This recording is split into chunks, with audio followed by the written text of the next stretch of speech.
Ano bang dahilan ng trahedya ng Cebu? Bakit ganon? Katindi yung naging pinsala. Pag-usapan nga po natin yan. Ang malinaw dito, kombinasyon ito ng ako tingin ko dito kombinasyon ito ng dalawang bagay.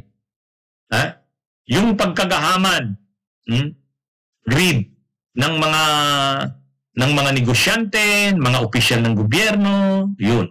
Pagkagahaman. At pangalawa, yung matinding katiwalian, corruption. Yan yung dalawang dahilan dyan. Hindi ito simpleng Ang nangyari sa Cebu, hindi ito disaster na lang ng kalikasan, hindi.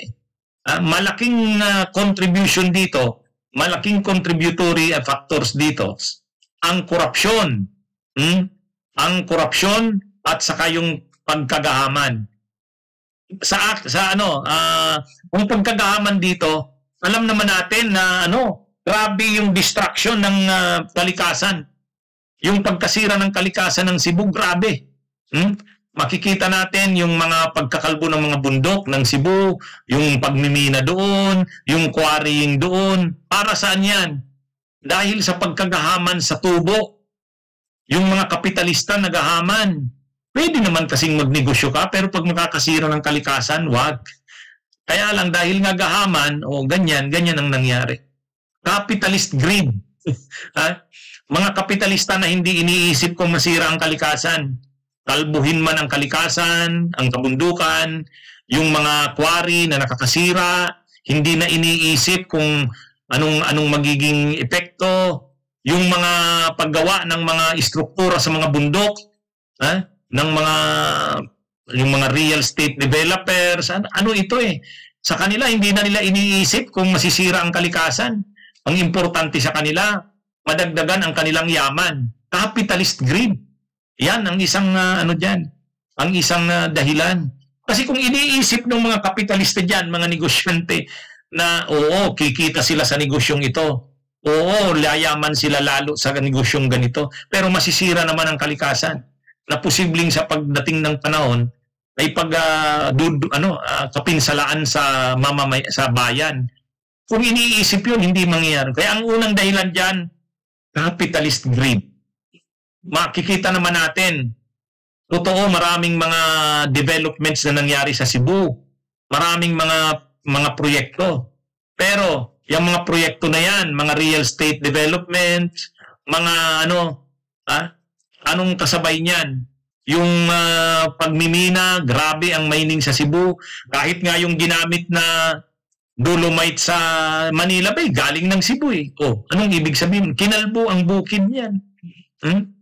Kaya ang nangyari dito, hindi na kinayang i-hold ng mga bundok ang wala nang mga kahoy. Wala nang mga puno at saka kinakalbo ang bundok dahil sa mga quarry, pagmimina. Para kanino yon? Para sa pagyaman ng iilan. Capitalist greed. Ang isa pang dahilan, yung matinding katiwalian, corruption, impunity. Impunity. Kita naman natin anong lumalabas. 441 na flood control projects ang inimplement sa Cebu. Mula yung panahon ni Duterte, 2016 to 2025 hanggang sa panahon ni Marcos, 441. Ganon. 50 billion ayon kay Vince Dizon. 50 billion pesos ang halaga niyan ng mga projects na yan. Ngayon, nakatulong ba yung mga projects na yan? Walang nagawa. Walang nagawa. Sa kabila ng napakaraming flood control projects, 441.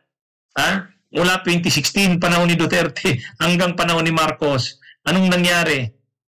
Wala man lang epekto. Ibig sabihin, yung mga flood control projects na yan, kung hindi man yan mga ghost, ay ang design yan, hindi naman talaga, basta lang masabing may flood control project, substandard.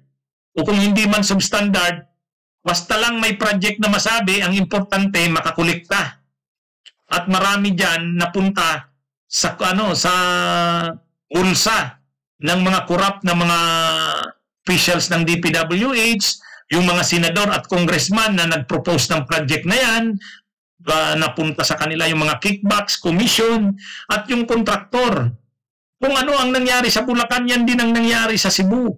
Kung ngayon, kaya yung kombinasyon ng dalawa na yan, capitalist greed, yung pagkagahama ng mga kapitalista na hindi inisip kung masira man ang kalikasan, ang importante yumaman sila. Kasabay niyan, yung impunity sa katiwalian, corruption. Ang daming flood control projects, wala namang nagawa. Kasi yung design ng mga flood control projects, hindi naman bahagi ng isang master plan. Walang master plan. Walang ganun. Basta lang, halimbawa, yung isang malaking kontraktor, yung QM, Kirante, ilan yung nakuha niyang halaga ng proyekto? Doon lang sa isang ilog na yun, yung nag-overflow na ilog, ilang segments ng project ang nandun? 16 projects ang hawak niya. May nagawa ba yung mga projects niya na yun? Wala, tiba, nagka-deform yung walang nagawa. Ang ibig sabihin niyan, nabusog lang ang bulsa ng mga senador, kongresista na nag-propose ng mga projects na yan. Nabusog lang ang bulsa ng mga DPWH officials. Nabusog lang ang bulsa ng mga kontraktor na nanginabang dyan. Kaya wala. So, itong kombinasyon ng dalawang ito, capitalist greed, saka culture ng impunity sa corruption. Yan. Kaya nung bumuhos ang malakas na ulan, grabing volume ng tubig ang binuhos. Ayan na, hindi kinaya ng mga bundok, umapaw ang mga ilog, ayan, yung mga flood control na wala namang silbi, walang nagawa. Ang ang sumapo ng lahat ng kapinsalaang ito ay ang mamamayan ng Cebu. Yan ang dahilan ng trahedya sa Cebu. Sa totoo lang. Ulitin ko, kombinasyon ng capitalist greed, pagkagahama ng mga kapitalista, mga negosyante, at impunity and korupsyon ng mga politiko, ng mga opisyal ng gobyerno, at ng mga kontraktor. Yan yung dalawang dahilan ng trahedya ng Cebu. O ito, mga kabunyog, mga kababayan, itong si Barsa. Bunyog, halikan na kasama ka.